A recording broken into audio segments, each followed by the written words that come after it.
그 벨기에 정신분석학자 중에 라깡주의 정신분석학자인 세르주 앙드레라는 저자의 여자는 무엇을 원하는가라는 책을 읽었어요.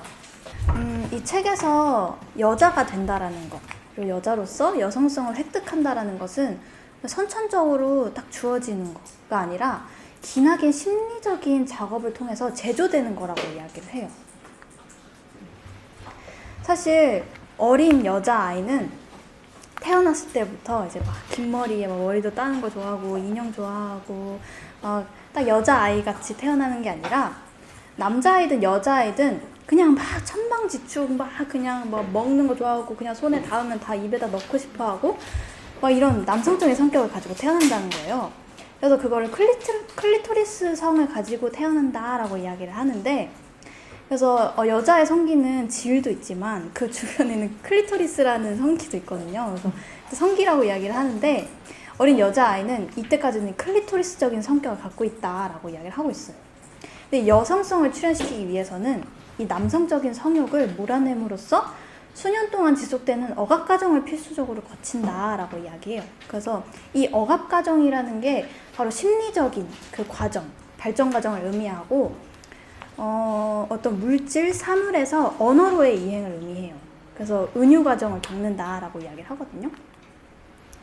그래서 이 일종의 발전 과정 속에서 뜨문 생겨나는 이 차이들이 존재하는데, 이 차이가 이 천방지축인 이 콧물 막 나는데도 그냥 좋다고 이러고 있는 아이에서 이렇게 조숙한 여자아이로 발전이 된다는 거죠. 그래서 이 차이가 무엇이냐? 나 없구나. 다르구나. 아니구나. 이런 것들을 깨달아 간다는 거예요. 그래서 이런 것들이 이 조숙한 여자아이로 만들어간다라고 이야기하고, 그래서 해부학 성과가 관계없이 항상 처음에는 어머니와 마주한 남자아이이며 이 두 번째 단계에 가서야 아버지에 직면함으로써 아버지의 이름, 아버지의 은유 과정에서 끝없이 이제 억압 과정 속에서 자신을 단련하면서 여성화가 시작된다라고 이야기를 하고 있습니다. 그래서 저는 이 여성성이라고 하는 것은 어떻게 생성되는가라는 질문을 던져봤어요. 저는 실제적 아이죠. 그리고 이건 어머니예요. 그리고 어머니는 저를 낳기 전에 내 아이는 이렇게 키울 거야. 내 아이는 이렇겠지? 내가 아이를 낳으면 이런 걸 이룰 수 있겠지 하는 상상적 아이가 있었어요.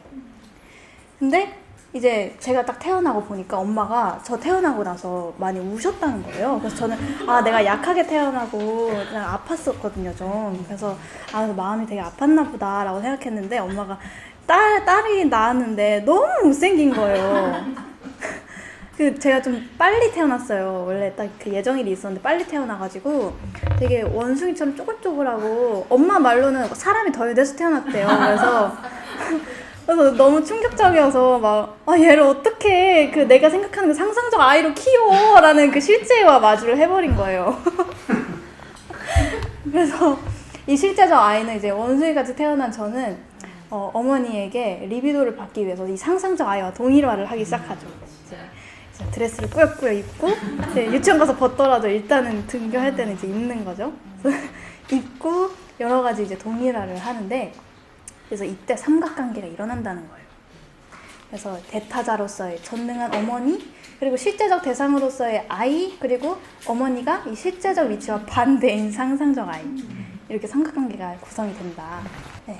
아이는 어머니의 그 기관, 성기관의 결여를 마주하게 되죠. 근데 어머니의 성기관의 결여를 마주한다라는 것은 있는 사람을 봤다라는 거잖아요. 아버지를 봤다라는 거죠. 그래서 그 남근이 있는 것 그리고 없는 것, 그 차이를 딱 직면했을 때 여자아이와 남자아이의 반응이 조금 달라요. 남자아이는 일단 좀 불안해하고, 아니야, 그것은 아직 작아. 남근이긴 남근인데 아직 어려가지고 그런 걸 거야. 조금 있으면 크겠지, 되겠지라고 생각을 하고, 여자아이는 이제 눈을 동그랗게 뜨고 없어. 나도 없어. 아빠 있어. 저걸 가져야겠어. 이렇게 생각한다는 거예요. 바로 명철하게 없군, 있군, 저걸 가져야겠군, 이렇게 간다라는 거예요. 그럼 우리는 어떻게 해야 되냐? 어디서 여성성을 찾아야 되냐? 근본적인 결여에 직면을 해야 된다라고 이야기를 하고 있어요. 우리가 그거 딱 직면했을 때 남성적 거세와 비교할 수 없는 바닥 없는 심연을 맛봤다는 거예요. 그래서 이 구멍, 이게 뭐야? 말의 부재. 알 수 없는 거죠. 이게 공간인데 결여인 것 같기도 하면서 뭐지? 설명할 수 없는 거예요. 팔러스의 기표로도 도저히 설명되지 않는 구멍이 있다라는 거죠. 그래서 우리는 이 구멍 다 설명할 수 없고 팔러스 기표에도 다 은유적으로 담길 수 없는 그 구멍과 우리는 마주했다라는 것을 알아야 된다라는 거예요. 그래서 여성성이라는 것은 무엇을 의미하는가? 그것이야말로 궁극적인 질문 그 자체다라고 이야기를 해요. 정신분석가가 제시하는 이 주장은 인간의 설명할 수 없는 대상, 그 기표에 담기지 않는 그 잉여들, 그것을 끝없이 말하고 싶고 토로하고 싶고 폭발하고 싶고 그런 욕망을 멈추지 않는다는 거예요. 그래서 락강은 정신분석가가 이제 여자 내담자가 딱 왔을 때 팔러스적으로 이야기를 하는 게 아니라 이럴 수도 있지만 내일은 의미가 달라질 수 있다라는 것을 이제 암시해 두면서 끝도 없이 이렇게 계속 향유를 누릴 수 있도록 그 틈을 제공한다라는 거예요. 그래서 여자의 운명은 이렇다는 거죠. 은유의 불가능성의 운명이라는 거예요.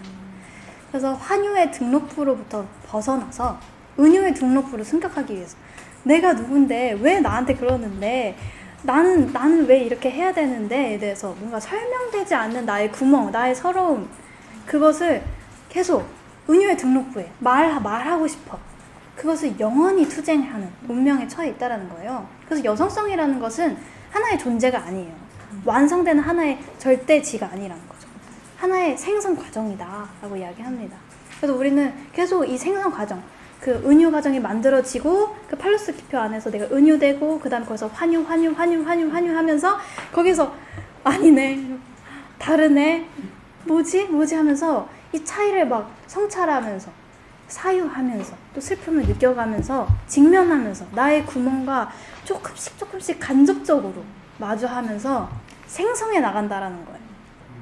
그래서 여성성이라는 것은 어린 여자의 남성성 콤플렉스로부터 아니야, 난 결이 없어, 나 아무것도 필요 없어, 여기서 벗어나서 없구나, 차이가 있구나, 말하지 못했구나, 서러웠구나 라는 것들을 계속 성찰해가면서 그 차이를 발견해가면서 열리는 생성과정 그 자체가 여성성이다 라고 이야기를 하고 있었습니다.